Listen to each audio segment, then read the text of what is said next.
Բայց այսօր շատ սիմվոլիկ բան տեղի ունեցավ։ Տեսել եք չէ, որ աղավնին ուզում է թռցնի եւ չի թռնո։ Դա նույնքան տիպիկ է այն խաղաղության, որ ինքը բերել է։ Խաղաղություն աշխարհի երեսին չկա երկրորդ օրինակը, որտեղ օկուպացված տարածքներով է խաղաղությունը, որտեղ գերիներով է խաղաղությունը, փակ սահմաններով է խաղաղությունը, նոր պահանջներով է խաղաղությունը։ Այդ չթրջող աղավնու նման խաղաղությունը, որ այսօր մեզ պարտադրում են, որ ընդունենք։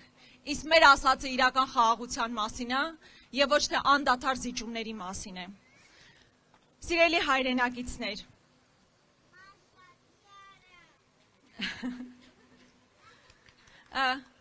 սիրելի ժողովուրդ,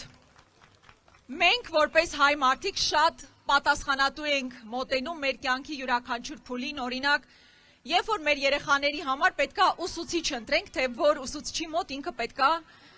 ինչ որ առարկա պարապի, կամ երբ որ պետքա ընտրենք բժիշկ, ու մոտ գնալ բժշկի, մենք 1000 մարդուց հարցնում ենք, այս բժիշկը լավն է, թե լավը չի, այս ուսուցիչը լավն է, թե լավը չի մեր երեխաների համար։ Հիմա ամենապատասխանատու որոշումը մենք պետքա կայացնենք։ Մենք պետքա ընտրենք մարդու, որ կարող է խաղաղություն բերել, ինչպես նախագահ Քոչարյանը իր 10 տարիների ընթացքում, եւ ոչ թե մարդուն, ով մենակ զոհեր է բերել։ Ես ձեզ խնդրում եմ, հնարավորինս պատասխանատու մոտենալ այդ ընտրությանը, որովհետև ոչ միայն պետության մասին ենք խոսում, մեզանից յուրաքանչյուրի մասին ենք խոսում, այս փայլուն երեխաների մասին ենք խոսում, որ հիմա այստեղ կանգնած ուշադիր լսում են, ձեզ համար ենք ասում, որ առողջ մեծանաք, ժամանակակից պետություն ունենաք, լավ կրթություն ունենաք, անվտանգ սահմաններով եւ խաղաղ համերաշխ միջավայրում։ Սիրելի ժողովուրդ, այսօր մի հայտարարություն լսեցին, գիտեք, որ մեր հայրենակիցները դրսից գալիս են ընտրության մասնակցելու։ Հիմա նոր սպառնալիքի ձև են գտել, ասում են, եթե գաք, ձեզ տանելու ենք վարժական հավաքների։ Այսինքն մեր սահմանների պաշտպանությունը այս մարդկանց ընկալման պատիժ է։ Ու որպեսզի չթողնեն, որ մեր հայրենակիցները դրսից գան ընտրության մասնակցեն, այդ պատիժն են առաջարկում։ Չէ, սիրելի ժողովուրդ, եկեք տեր կանգնենք մեր ժողովրդին, մեր պետությանը, մեր սահմաններին։ Եվ անընդունելի է